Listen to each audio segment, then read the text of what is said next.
Mm-hmm. So, and that's because those are the ones that saw it. You know what I mean? Like it's so like my crew that I was running with. Dude, you were perfect in my crew, but everybody got kicked out except for two of us. You know what I mean? So it's just like domino effect. Thank you for welcoming. But at the same time, now you can. What's up, y'all? How y'all doing today? Today we got a special episode to y'all. For you guys. We are taking Keeping It Real Estate. We're making it visual for you guys. So Keeping It Real Estate is a platform that we usually do with my man Derek and my man Sheldon. We usually conduct these on the second and fourth Tuesdays at 7 o'clock on Clubhouse. We've been doing it for about over a month. 6 months. About 6 months. It's been good. So it's been real good. We got a little following going. We want to invite you guys to come out and join us. So re-download that Clubhouse app. I know y'all didn't delete it by now, but re-download. There's a lot of good information on there. And we're dropping jewels. So a lot of times we have episodes like generational trauma, generational curses, probate, breaking generational curses, mindset. Mindset is another one. So pretty much what we're doing is we call it Keeping It Real because we really like to keep it an informal platform where guys and ladies can come on here and just talk and just have fun and have open conversation, and hopefully we can provide value for each other because the three of us don't know everything and you guys don't know everything, but together we can figure some things out. So that's exactly what we do. So today we're going to turn this thing visual. So we're going to make a visual thing for it. We got a couple guests just to keep in the spirit of Clubhouse. We got my man, the great lender, Greg Hamby. Want to introduce yourself? Hey, everybody. I'm Greg Hamby, your favorite lender. I'm with Nexa Mortgage, 15 years in the industry.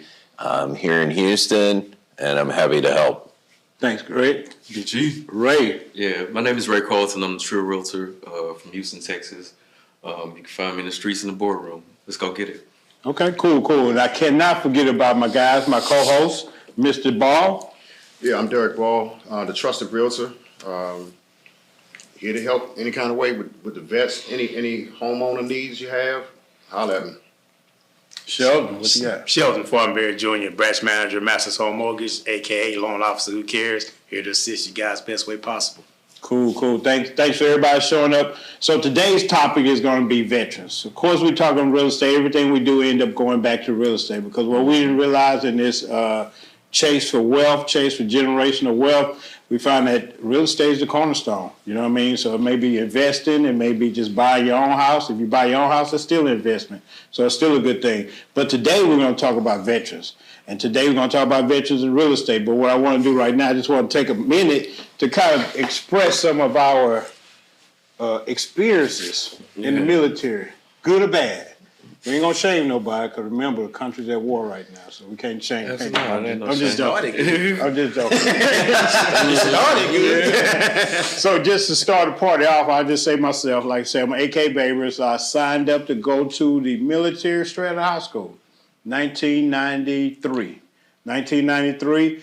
Only reason I signed up because I didn't know what I wanted to do. I didn't know if I wanted to go to college. I didn't know if I wanted to do this, but what I did know, I didn't want to go downtown to HPD. So I knew a lot of my friends at the time was going to jail, getting in a lot of trouble. So I said, let me sign up. So I signed up, went into the Air Force, did my 4 years, served my time as a aircraft mechanic. My service extended a little bit through Desert Shield. Nice. So I had a little bit of experience in the desert over there. But ultimately, I learned how to work on airplanes. It's not a lot of places in the hood to figure out about aviation, right? So I was able to join the Air Force, able to give me a good skill that actually led to me working 7 years at Delta Airlines in Atlanta. You know what I mean? It actually put me in a pretty good spot. Learned some stuff, visited a lot of different places. I think ultimately for me, when I first got to the military, I was like, man, I'm glad I'm out. I hate this shit. I'm glad I'm out. But I think 10 years later, when I look back at it, I see where it puts me at. You know what I mean? It's not that I'm the red, white, and blue guy, but I think that those experiences put me in different places at certain ages of life where I see my peers that didn't necessarily step out there and was able to leave Houston or do certain things, where they was kind of limited in some of their thought process. So for me, I think it helped me become a better person, a more well-rounded person. You know what I mean? Absolutely. Yeah. And I built off that. Definitely. You know, I had pretty much the same experience. I graduated in 1998, and you know, I was book wild, and wild pony, bro. Yeah, absolutely. But the thing about it was, you know, I said, man, you know, I can feel things kind of changing, so I decided to make a move, and I was really smart. You know, I scored really high on the ASVAB, had an amazing job, and you know, when you go into the military. It broadens your horizon so much. You stop thinking on the neighborhood thought process and you start thinking on the whole worldwide process. And it allows you to be able to interact with people a lot better and understand a lot better. You go from thinking like a kid to thinking about having a family and being really grown. And so it not only grows you in the aspects of, you know, resources that you have when you get out, but also internal resources as a person. So it makes you a lot more capable. Yeah. Cool. Greg, what you did, man? You was in that, what branch? The Sucky branch, right? Yeah, I was in the Marines. Go beat you up. My experience is probably different than anybody's here. I went in and I'd been living on my own for 2 years. I was halfway done with college, but I needed some help financially, and I was doing okay, but I felt like I needed some help discipline-wise too. So Marine Corps boot camp's great for that, right? Absolutely. I did split training. I was a reservist. When you're a reservist, they assign you your job. You do not get a choice. Doesn't matter how you test out. It's what kind of unit you're part of and what they need. So when I signed up, I was in Amarillo, and we were an anti-tank, like tow gunner unit, and so that's where I started. And then by the time I transferred to University of North Texas, and you know, I had a choice to go to Dallas or Fort Worth to a unit I didn't know. I just picked Fort Worth. It looked a little bit closer. And I walked in, and the guy said, you know, the gunny says, you're going to be a cook. And I was like, well, then I'm going to go somewhere else. And he's like, your only choice is Austin and all these reasons. I said, okay, I guess I'm going to be a cook. Yeah. So, but I feel like it's definitely different, right, than active duty. But when you're a college student and then a young professional, there's something about it. It still developed you a lot, right? Because you see your other students and then your work colleagues like out partying every weekend, and you're at drill, right? And all of a sudden, and then you're out in the field and it's not fun, and you're like, okay, well, you know, but there's good and bad, right? Yeah. And it's a definitely good experience. I think it helped me get some good jobs initially. And so I was in 93 to 99. Okay. And our unit never got activated. Some people volunteered and went off individually, but I was part of, when I got to Fort Worth, and I was, we were a headquarters battery. And so we had like, I don't know, 200 officers and like 80 enlisted. It was the craziest thing I've ever seen. And we just never got activated. It was weird. And you're constantly saluting. It was an unusual situation. It's kind of like you're preparing for something that you never really prepare for until you see it on CNN. Right? Yeah. Hey, you're going to war, you know what I mean? But you're right. Your experience was a little bit different, but I think that was unique because, like you say, you had an opportunity to work beside your peers while you was in the military. So you were kind of grooming and watching them at the same time, like, what are y'all doing? Why don't y'all catch up? You know what I mean? So, and that many officers and people coming from all over to drill there for whatever reason. You know, I mean, we had colonels coming in from Missouri.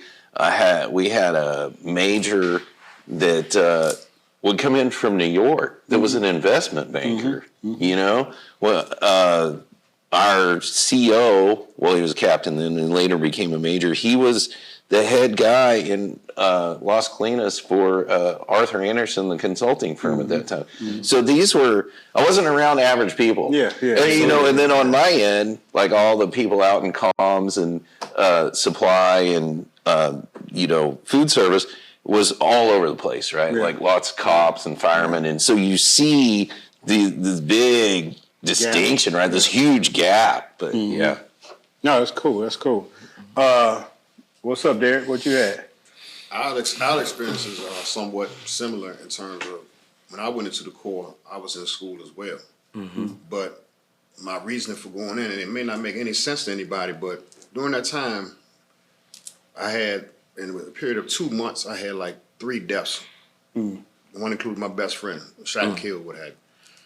Great-grandmother passed, and one other death at the same time. So it's like it felt like the walls were closing in at that time. Yeah. So people say, you couldn't figure out anything else? I'm like, at the time, nah, because I was just like in this zone where I wasn't really listening to too much. So Yeah. I didn't have the guidance. Nobody in my family had ever been in the military. So they could say, hey, why don't you wait 4 months and then you graduate, become an officer. Yeah. That didn't happen. Yeah, there's a lot of lying. Yeah. I enlisted. I ain't had that discipline. Yeah, You know. I enlisted, and then all I had to do was graduate, and then I could have been an officer. But I enlisted in '90. I did 4 years. I went to Paris Island. You know, I had a cousin that was in the Marines too, and he kind of guided me along what to expect. Yeah. But I had my own spot. You know, because I was already working too. I was working and going to school because once football was done, I was working down in my former job, which was the Department of Justice. And from that point, you know, I ended up going to Somalia for 6 months. Nothing like being in the bush. Yeah. You know, I don't take anything away from Desert Storm and any of that, but fighting in the jungle is a whole different fight. You know, people jumping out of cars. So you actually had to fight. Oh yeah. Yeah. Yeah, so we didn't have to fight. No. That's what I'm saying. But when you come back home, it's a whole nother. I don't care if it's 6 months. Yeah. Big adjustment. You gotta let people know, hey, announce yourself. Yeah. I mean, I came combat home for a few months, and then I moved back out.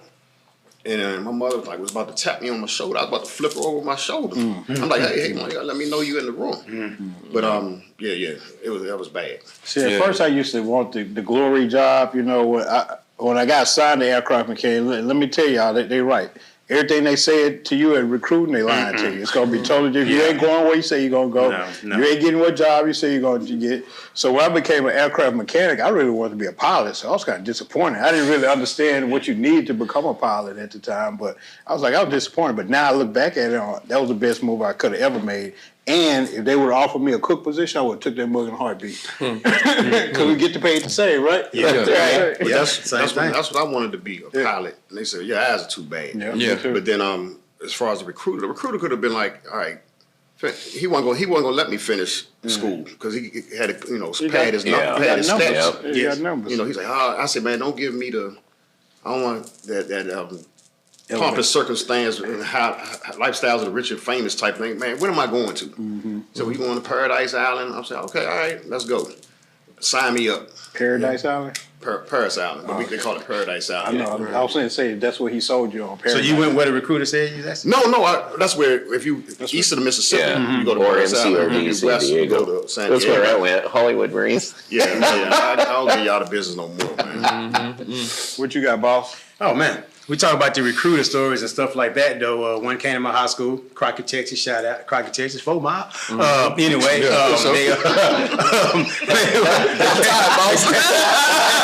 came to my high school, right? They came to my school. I was a junior, and I was a junior high school, and I joined the late entry program because Crockett is the oldest county in Texas, also one of the poorest, right? So I was like trying to figure things out. As you say, friends kind of getting in trouble doing some things. So I'm like, okay, what do I really want to do with myself? Didn't really want to go to college, didn't like school. So I'm like, all right, wasn't an athlete, didn't play sports, had asthma growing up as a kid, so that was out. So I had to figure out what I was going to do really with myself. Recruiter came in, my sister had joined, whatever. He told me I can go to Germany and Hawaii. I bet, I can do that, I can dig that, right? So I went to Korea, North Korea, DMZ, by the DMZ, and Fort Hood. Yeah, Fort Hood. That's what I went. Yeah. Right after they had the little situation with Luby's at the time, the man shot up Luby's and all that, they sent me, I was like, I don't want to go. So it was very different. I was like, you really want to go? I'm like, do I have the right instructions? I was thinking about doing something crazy to get out, but because I didn't go for that. I didn't go. I'm gonna be honest with you. I didn't go for the fight for my country. I did get out of Crockett. I didn't because I knew I was going to either get in trouble or do something. You know, I didn't have any business, and I wasn't going to go to college because I was going to waste my parents' money. Yeah. So it was just a matter of just trying to get out and do something. So it was really different. In my experience, I had some good and I had some bad. I can't blame the bad all in the military because it's personal choices. I made the choice to do a lot of things that I shouldn't have done. You know, so I can't really blame that on that. So I went into E2, came out of E1. But again, though, you know, you have a step. And it did really mess me up for a while. And my mom told me, she was like, son, you're the only person I know who went to the Army and came back worse. You know, like, you're the only one I know. But because, again, it was all about those choices that I made, and I never really blamed nobody else for those choices. You know what I mean? Yeah. So it just really made me be a better person. And I went in as a finance specialist. So for you guys not be able to choose your job, we didn't have that. We took an ASVAB test, and you could choose what you wanted based upon your score. So I chose to be a finance specialist, 73 Charlie. So that's what kind of catapulted me in what I'm doing now because I love numbers and stuff. So what kind of score you got to make to be a cook? I don't know. There you go. Cook, you probably like, you know, I don't know. But yeah, it was 500 credit score. Experiences. The only person in my family that had been in the military was a cousin that was like 4 or 5 years older than me, and he had already gone in the Marine Corps and gotten out, and he'd been in like 8 or 12 years. And he called me and heard that I was thinking about signing up, and told me, "Don't do it." And I said, "Well, I'm going to do it." And he goes, "Then sign up for the Air Force." And I said, "Look, man, I'm just going to be a reservist to be all right." And he goes, "Even more the reason you should just sign up for the Air Force." Take the easy route out. Yeah. And then, as far as being an officer, I wasn't near as close to graduating as you.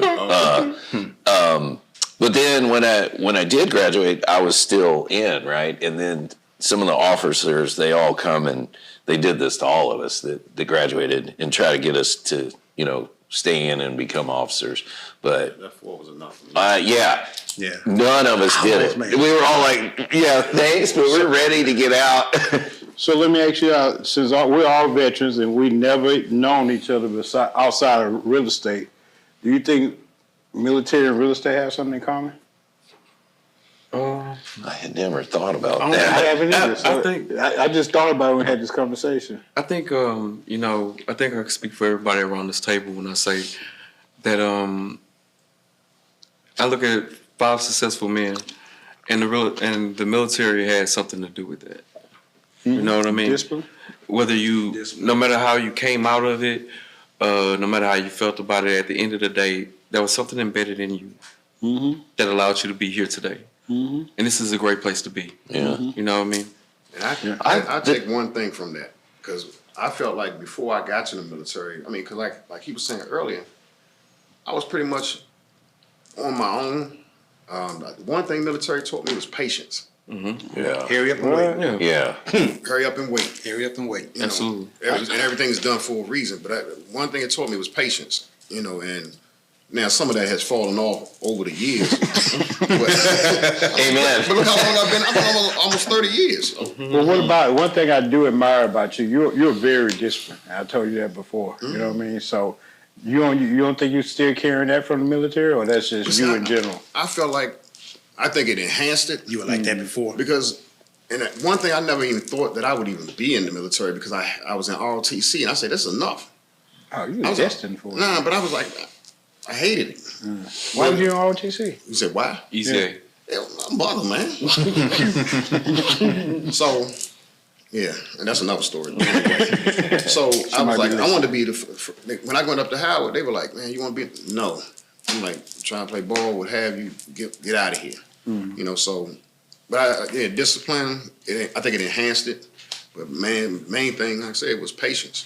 Well, one You gotta be patient with clients. Yeah. Yeah. And it shows you that things get better, you know, because the only reason I bring that up, and I would have never thought about this if you didn't ask the question, right, is what is our failure rate in our industry? Isn't it 83%? It's pretty high. Probably higher It's than either a 13 or a 17% success rate. It's really low. Well, you know, when we're in the military, you can't just quit. And it does teach you that. I mean, you can jump in real estate and be like, "Oh, I'm not making any money," or this doesn't work, and just quit. But I think we were all. I think that has something to do with it. Yeah, I think so too. And also, I want to kind of segueing into my next segment.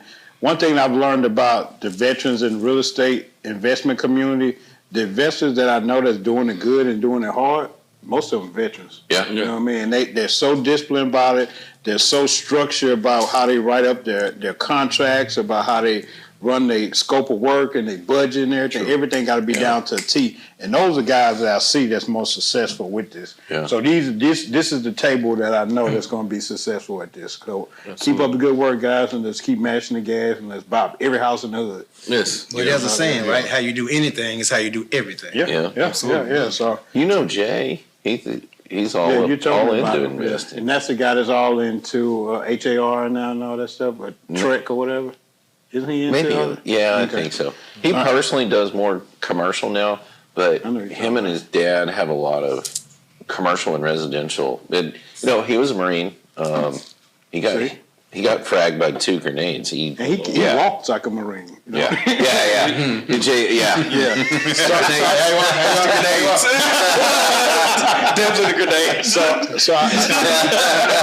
So guys, I think really it's opportunity for me, and one of my initiatives that I got going on as far as my investment group is disabilities to legacies. A lot of times what we see is, I don't know if you guys got a disability yet. I think some of us got it more like at 10%. It's not a lot of money, guys. Don't get it twisted. It's enough for me to have a cup of brown at the end of the week. Right on. But I know a lot of people that's getting in $3,000-$4,000 a month. Yeah. They don't really know what to do with it. One thing about veterans that I've seen, I got a lot of veteran friends. One main thing we do is we get accomplishment. Like, so if you do your 20 years and you get out or whatever, and now you're I hear you got full disability, you got full retirement coming, and if you're 40 years old, and you got another job, maybe, or maybe you don't have another job because now what's your purpose? Now, like you didn't serve the country for 20, 30 years, you done got out, you ain't wanted for money, you ain't rich, but you ain't wanted for money. What do you do next? What's that next level to keep you going and to earn more money or to earn something? Investing is brilliant, Investing, fix and flip, or buy and hold. So honestly, doing a mix is going to be best. That's what's going to be the best. Because they have the assets to do it, though. Yeah, they got the assets to do it. They also got to be put in that space, too. They got to be put in that space. Because they can have all this money and not know where, like you saying, with dude up in, was it Bridges on the Lake? That's where he bought the house. Somewhere out there. Yeah, but he had this money, whatever, but he didn't have this, he wasn't in an arena where somebody could tell him what to do until we met us, So if somebody thinks strategically, because a lot of veterans haven't bought a house before, right? And I'm not a realtor, y'all are, but seeing this over the years, and at one point in my stint, I worked at USAA, and so I've always done a lot of VA loans, but I did a ton of VA loans there, right? And you see the screen and it pops up. When you work there, you see everything, right? Because it's a bank. And the way it was sort of like a credit union than the bank, right? So you see all their assets, their deposits, their life insurance, all this stuff. I would have these officers call in, get pre-approved, and they've been PCSing around, and whether they were still in or retired, they made good money, and if they were retired, they also usually had a really good job making good money, and they'd been on the East Coast or West Coast, so they were smart enough that when they would, get a new station, right, that they would keep their old house. A lot of times they'd refi out into a conventional or do a cash out, use their VA again to buy. Some of these guys had 15 to 18 homes. Value was sky high because they were on the coast. Somebody else is paying their mortgage. They're getting a great tax write-off. They're making money off it. It was insane. On paper, they so many millionaires because of the real estate value. So, and that's because those are the ones that saw it. You know what I mean? Like it's so like my crew that I was running with. Dude, you were perfect in my crew, but everybody got kicked out except for 2 of us. You know what I mean? So it's just like domino effect. Thank you for welcoming me. But at the same time, now you can do that, dog. You know what I mean? Like literally, like go from every time you change, you get you another house. Every time, so when you get out, you got a portfolio of Right. 5. So, but my thought is, let's say you're thinking smaller. You're already out. You're enlisted. You're not rich, right? Maybe you think you can't buy a house. Maybe you don't have a family yet, and you're in an apartment. Well, if you want to think strategically, buy a smaller house or a condo or a townhome or a fourplex. Yeah, right. Yep. And so Rent them bad boy. do that. And if you don't use all of your limit, right? Like, so even though there is no loan limit, it's going from 726 to 750 soon. You know that, right? So that, let's say you use 300 of that. You could buy that house and keep it as your VA loan and buy another one and use the 450. If it was 300 and now using 450 comes up to the 750. And that could be an upgrade. If you think strategically and you're like, well, I don't really care, I could stay in this apartment, you should care, right? Because that's going to say that in 5 or 10 years is going to go from 350 to 450 maybe, right? And then the other one you bought for 450 is going to go to 600. Appreciate. And you're paying it down, and then you could refi one of those. You could do a cash out. You could do a conventional cash out on both, and then move again. So, yes, there's DSCR loans, and I'm kind of jumping ahead. There's a lot of ways to invest, but if you think, I'm going to buy this and live here for a little bit, with the mindset that that's going to be my first investment property, and then I'm going to buy a house that I really want, and then I'm going to keep moving based on that. Dream home. Yeah, so I heard somebody say the other day, and it's not just the veterans, this is for everybody that doesn't own a home. That first property, no matter if it's $150,000 or $200,000, that's your ticket into the game. Yeah. That's your ticket into the board of Monopoly. You know what I mean? Without that one little house, no matter how much it's valued at, it's hard for you to even get on that board. Yeah. You know what I mean? You get that thing, you put it on the board, now you're playing, and now you say, you know what, I'm ready, I want to cash out. Now you cash out, you go get you a bigger house, or you go get you a multifamily or a hotel, and now the boards start to occupy. But without having one piece of property, you cannot get there, you know? That's so true. I want to touch on something you brought up because I'm going through it right now, DSCRs. So a lot of people don't understand what DSCR is. And a lot of people that's in this area where people are preying, well, you got wholesalers, I say preying upon them, because if you talk to some of the homeowners, they're like, man, these people would not stop calling, they would not stop texting me saying they want to sell your house. But what I was going to say is, if you get your hands on one of those houses as a veteran, as a first-time investor, anybody, and you get that property and hold it as a rental property, you could cash out that house. So that's pretty much saying that I bought this house for $200,000. Well, let me take that back. Say it's a distressed property, it's in distressed situation. You bought it for $50,000, right? You bought it for $50,000. You put 10 or 20 into it. Now you're at $70,000, right? But it's ultimately ARV. ARV is after repair value. ARV is 200. So if I got a house in this situation, how much money can I borrow off of that house? 160. 60? 160. So what's that? Minus what you owe. What's the percentage? 80%. Yeah, you can't cash out. You gotta keep 80. A cash out refi? You doing 80% nowadays? You gotta leave 80 on there. You gotta leave You gotta leave 20 in. 20 in. Yeah. You can do 80%. They told me 65. What? On what? All right, we'll talk later. But pretty much you can cash out of the house and take where you spent Well, it 100. depends. Are where you talking spent about 70, doing it as a DSCR or as a full doc? Yeah. a DSCR. Okay, then you're probably 65. Yeah, because I don't have any docs. I don't have a real job. Yeah, non-QM. Yeah, non-QM. Yeah.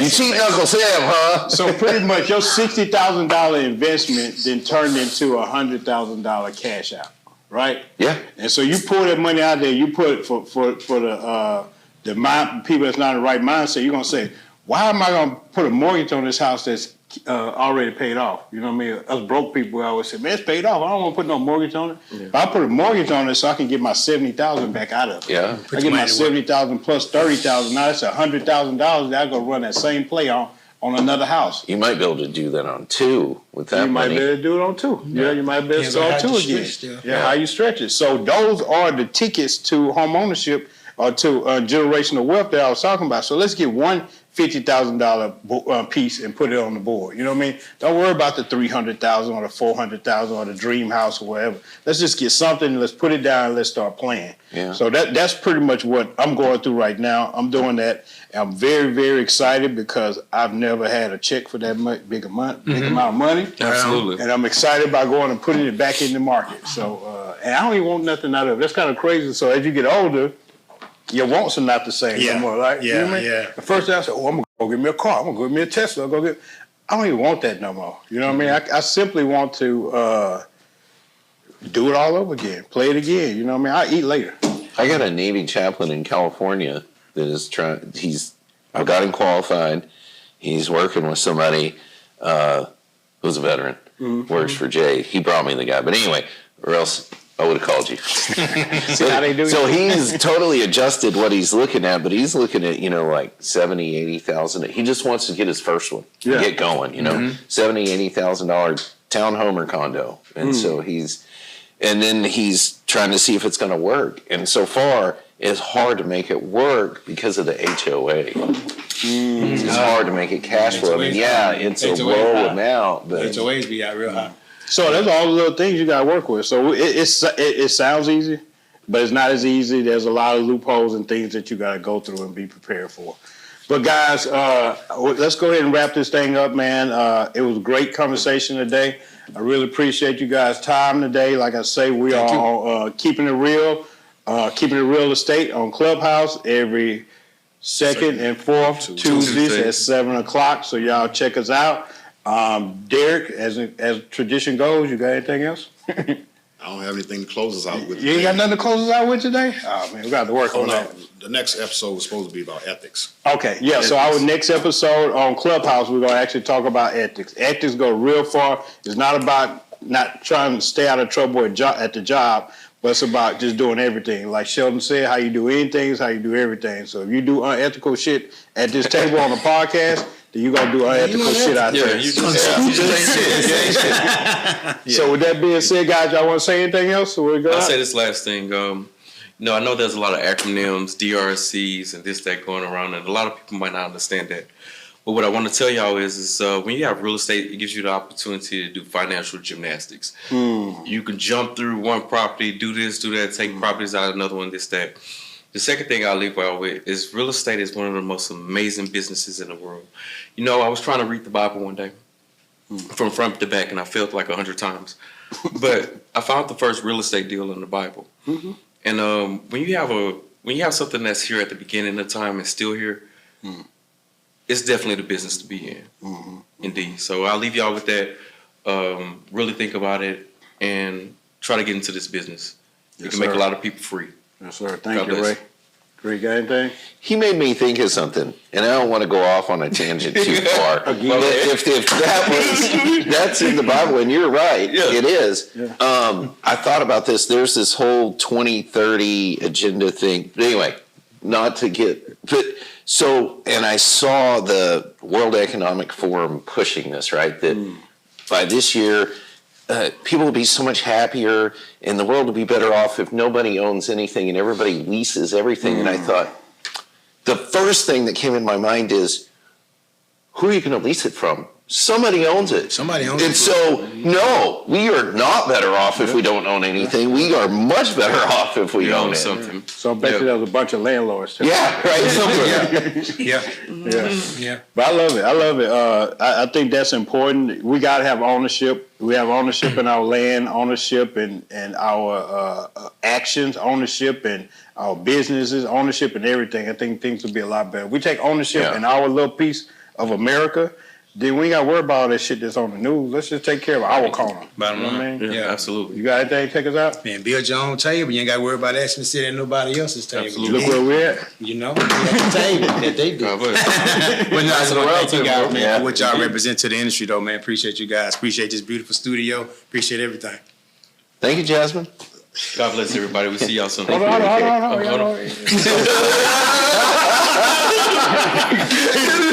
like Russell. Thank you. Good night. Slow down, baby, dude.